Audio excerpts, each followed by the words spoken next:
आज coaching classes में आज हम आपको बताएंगे ट्रांसफॉर्मेशन। ट्रांसफॉर्मेशन में हम आपको affirmative sentence to negative sentence की एक स्ट्रक्चर दे दिया हूं। ट्रांसफॉर्मेशन के जरिए एनसीईआरटी पैटर्न में आपको हमने एक्टिव वॉइस पैसिव वॉइस बता दिया और ट्रांसफॉर्मेशन में आज हम आपको बताएंगे रिमूव टू। रिमूव टू के बारे में हम आपको बताएंगे। रिमूव टू का फर्स्ट पार्ट बताएंगे। रिमूव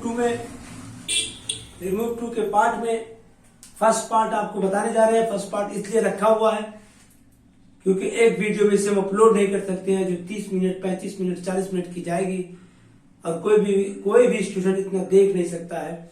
जब कोई भी स्टूडेंट 30 मिनट 35 मिनट का वीडियो देखेगा तो उसे प्रॉब्लम होगी, उकताहट होगी, सेंस में नहीं होगा। तो पार्ट फर्स्ट में हम आपको बताएंगे। रोल्स इसमें बहुत है रिमूव टू में। तो सबसे पहले हम जानेंगे कि रिमूव टू किसे कहते हैं।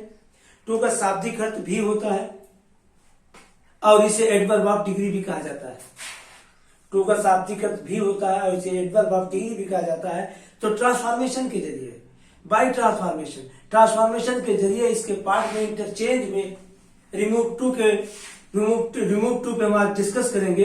तो सबसे पहले जब रिमूव टू को हटाएंगे, जब एडवर्ब ऑफ टू को हटाएंगे तो उस टू को हटाने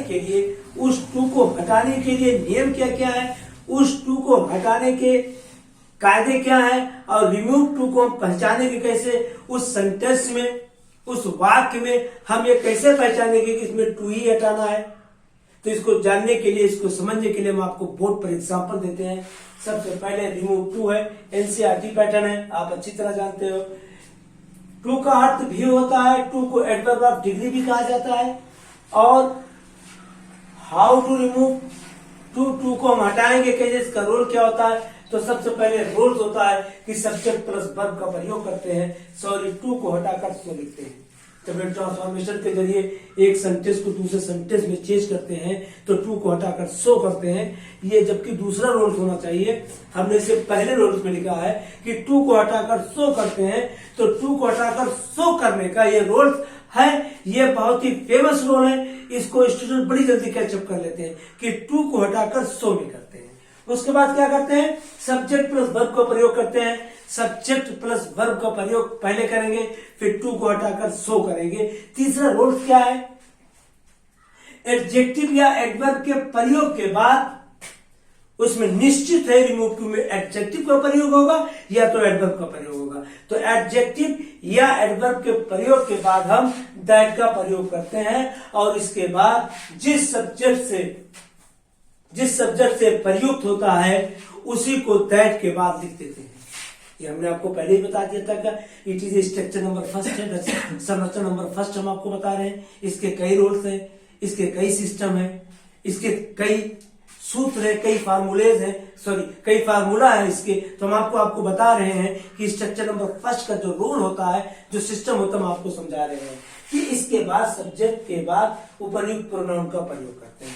यदि टेंस प्रेजेंट टेंस में होगा तो टू को हटाकर इंफिनिटिव टू को हटाकर कैन नॉट का प्रयोग करेंगे। और यदि वह सेंटेंस पास्ट में होगा तो टू को हटाकर कुड नॉट का प्रयोग करते हैं। फिर हम आपको बता दें, पहला स्ट्रक्चर है टू को हटाकर सो का प्रयोग, सब्जेक्ट प्लस वर्ब का प्रयोग करते हैं। एडवर्ब या एडजेक्टिव के बाद दैट का प्रयोग करते हैं। दैट के बाद वो सेंटेंस जिस सब्जेक्ट से प्रारंभ होता है उसी पर सब्जेक्ट को दैट के बाद लिखते हैं।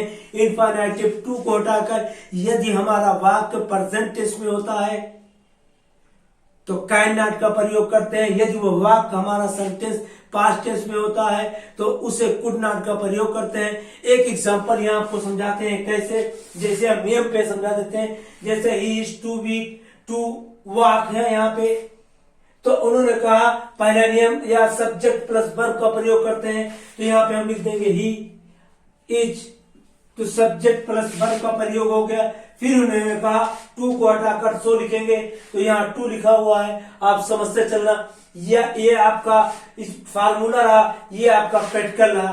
तो ही इज टू को हटाकर सो लिखेंगे। ये हम आपको पहले ही बार बता रहे हैं कि पार्ट नंबर फर्स्ट में इसमें कई रोल्स हैं। तो ही इज टू को हटाकर सो लिख दिया।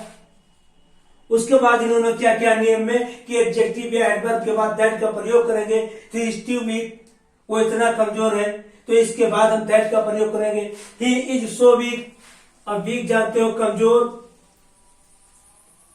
कमजोर है, एडजेक्टिव है कमजोर है, तो ही इज सो वीक कमजोर। तो उसके बाद ही इज सो वीक, फिर हम उसके बाद दैट का प्रयोग करेंगे, तो यहां पे दैट का प्रयोग कर दिया। और जिस सेंटेंस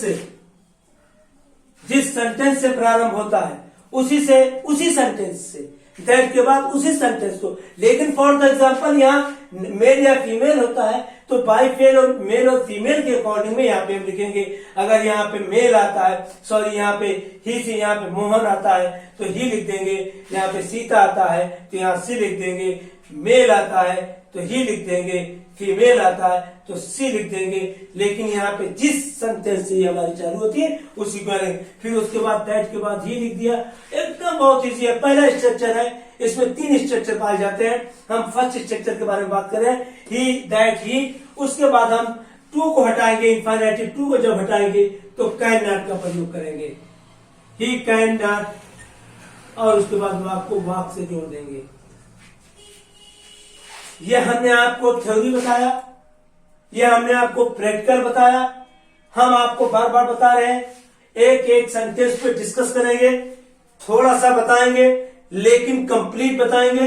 एक स्ट्रक्चर बताया है, रिमूव टू में 3 स्ट्रक्चर पाए जाते हैं। फर्स्ट स्ट्रक्चर की जानकारी में कुछ और एग्जाम्पल देंगे, इसको आप देख लिया। अब आपको देते हैं example number 2। I am too busy, तो यहां पे होगा आई एम सो बिजी,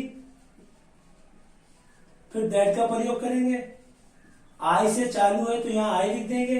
पहला स्ट्रक्चर मैंने बताया, ट्रांसफॉर्मेशन का फर्स्ट पार्ट हम आपको बता रहे हैं, I can not meet you.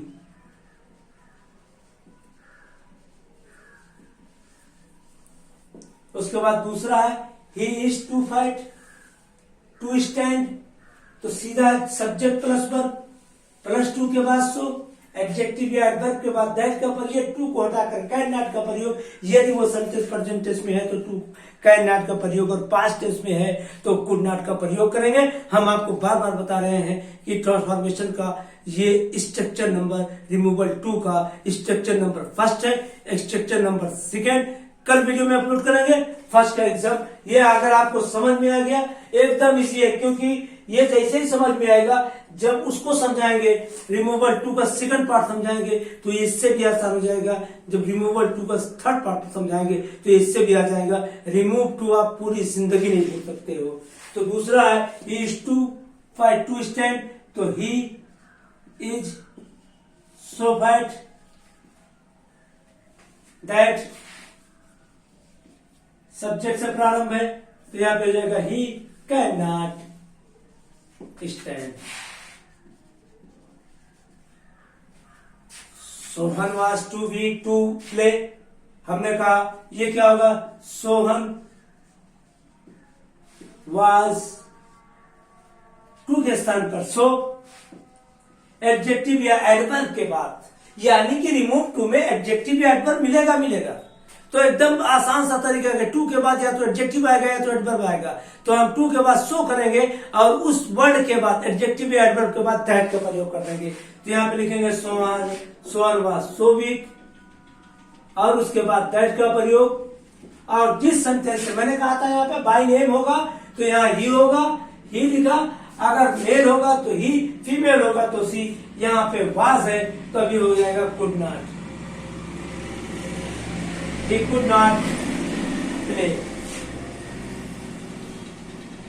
दूसरा है, Amar is too foolish to be a friend, तो ये हो जाएगा Amar is so foolish।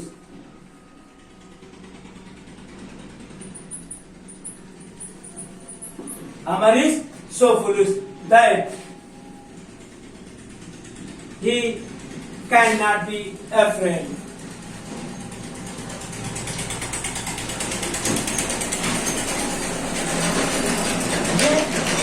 आपको आज हमने रिमूवल 2 का फर्स्ट पार्ट समझा दिया, एकदम आसानी से आपको बता दिया, एकदम इसी में बता दिया।